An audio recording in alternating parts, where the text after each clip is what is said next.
ఎన్నికల్లో ఓటమి తర్వాత బిగ్ టీవీతో తొలిసారి మాట్లాడారు రాప్తాడు మాజీ ఎమ్మెల్యే ప్రకాష్ రెడ్డి. సంక్షేమ పథకాలు ఇచ్చినా ఎందుకు ఓడిపోయామో తెలియడం లేదన్నారు ప్రకాష్ రెడ్డి. వైసీపీ హామీల కంటే టీడీపీ పథకాలు ఎక్కువగా ఉండడం వల్లే ఓడిపోయి ఉండొచ్చని తెలిపారు. రాప్తాడులో పరిటాల సునీత గెలిస్తే మీసం తీయించుకుంటానన్న సవాల్పై స్పందించారు. చెప్పిన మాట ప్రకారం మీసం తీయించుకుంటానన్న ప్రకాష్ రెడ్డితో మా ప్రతినిధి యోగానంద ఫేస్ టు ఫేస్. రాష్ట్రంలో వైసీపీ ఓటమి తర్వాత తమ కార్యకర్తలకు అండగా నిలబడేందుకు ఒక్కొక్కరుగా నేతలు మీడియా ముందుకు వస్తున్నారు. ఈ గురించి మనతో మాట్లాడేందుకు రాప్తాడు తాజా మాజీ ఎమ్మెల్యే ప్రకాష్ రెడ్డి గారు ఉన్నారు. సార్, ఏం చెప్తారు ఈ రాష్ట్రంలో ఓటమికి మీ కార్యకర్తలు జరిగిన దాడులకు? ఓటమికి అనేక కారణాలు ఉండే, ఇంకా విశ్లేషించుకోవాలా. దీన్ని అసెస్ చేయడము కొన్ని గంటల్లో అనేది సాధ్యం కాదు.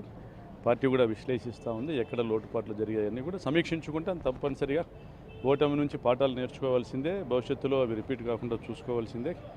అనేక కారణాలు ఉండొచ్చు. మరి సంక్షేమ పథకాలను అమలు చేసింది 100కి 100 రూపాయలు హామీల మేరకు అమలు చేసింది జగనన్న.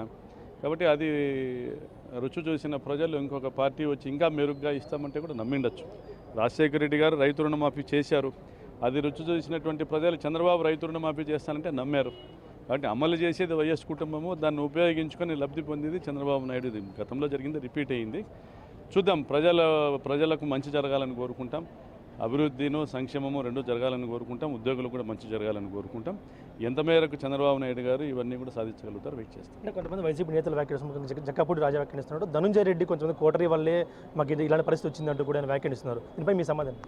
అలాగని కాదు. ధనంజయ రెడ్డి ఏం చేస్తారు? ఇప్పుడు ఏదైనా ఫైనాన్షియల్ శాంక్షన్స్ కోసం వెళ్ళినప్పుడు అక్కడ అవకాశం ఉంటే ధనంజయ రెడ్డి గారు రెస్పాండ్ అయి ఉండేవాళ్ళు. అవకాశం లేనప్పుడు రెస్పాండ్ అవ్వడానికి అవకాశం ఉండదు. మరి ఫైనాన్షియల్ శాంక్షన్స్కు సంబంధించినటివి కాకుండా ఏ ఇతరత్ర కారణాలకు సంబంధించి ఇతరత్ర పనులకు సంబంధించి వెళ్ళినప్పుడు ప్రతి ఎమ్మెల్యేకి కూడా ఎంతో కొంత పనులు జరగలేదంటే ఎలా? మేము పేరూరు డ్యామ్కి నీళ్ళు తీసుకొని వచ్చాము.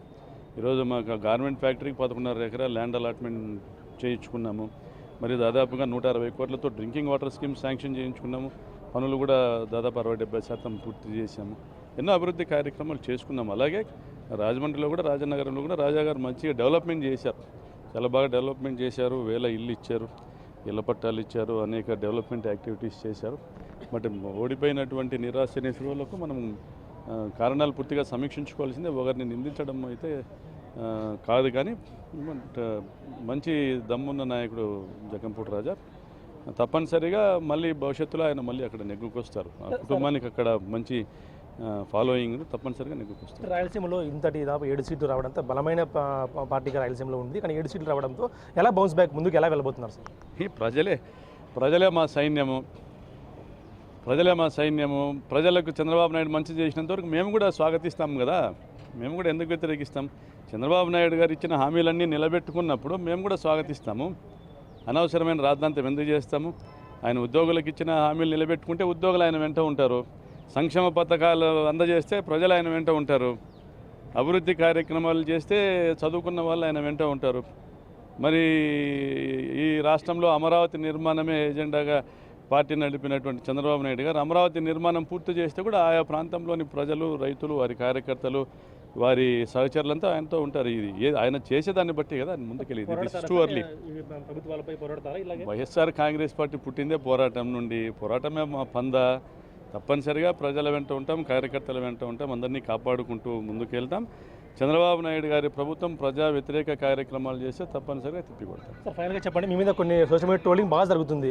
గుండు గీచుకుంటారు, మీసం గీచుకుంటారు, ఎప్పుడు తీసుకుంటారంటూ కూడా మీ మీద బాగా ట్రోలింగ్ జరుగుతుంది. దీనిపై ఏమంటారు సార్? ఇప్పుడు గుండు గీచుకుంటానని చెప్పలేదు, కానీ మీసం అయితే తీర్చుకుంటానన్నాను. తప్పనిసరిగా తీర్చుకుంటాను. బట్ రాజకీయ సన్యాసం చేస్తాను, ధర్మవరంలో టికెట్ రాకపోతే అన్నటువంటి పరిటాల శ్రీరామ్ రాజకీయ సన్యాసం చేయాలి. రెండవది, పరిటాల సునీత ఇచ్చిన హామీలన్నీ 6 నెలల్లో అమలు చేయాలి. అప్పుడు తీర్చుకుంటాం. తాత్కాలికంగా రాష్ట్రంలో ఓడిపోయినప్పటికీ ఖచ్చితంగా బౌన్స్ బ్యాక్ అవుతాం, ముందుకెళ్తాం, తిరిగి ఖచ్చితంగా అధికారంలోకి వచ్చేందుకు ట్రై చేస్తాము, ప్రభుత్వంలో పోరాటం చేస్తాము. ఖచ్చితంగా మీసం తీర్చుకున్నది అయితే మీసం తీర్చుకుంటాను, దాని మీద నిలబడతాను. 6 నెలల్లో హామీలన్నీ పూర్తి చేస్తే ఖచ్చితంగా తీర్చుకుంటానంటూ కూడా ఘంటాపథకం చెప్తున్నారు రాప్తాడు తాజా మాజీ MLA Prakash Reddy. Video Prasad Big TV, Anantapuram నుంచి.